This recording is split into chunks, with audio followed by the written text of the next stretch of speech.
I still can't unsee the fact that Jesus himself refers to a resurrection passage and applies it to the destruction of the temple in 70 AD. And then in other words in Matthew 24, where he says like he's going to separate the sheep from the goats, the wheat from the chaff. These are resurrection texts. Yes. And he applies that to 70 AD. And so my question then is, if death in the inception of it wasn't physical, if it was the loss of God's presence, and we have that presence now, today, in the initial understanding of resurrection, when you say that the resurrection spoken of by Ezekiel 37, wouldn't you say that in a sense that's already happened?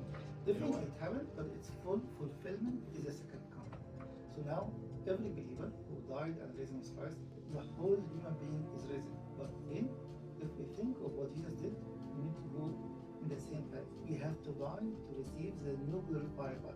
That almost seems in that case that physical death itself is not a necessity to be defeated or to be destroyed, that it's actually the door to our resurrection. My question then is, in some way or some shape or form, we're not following that same pattern because our body still sees somewhat of a decay, whereas his body never decayed ever. Yes, once. and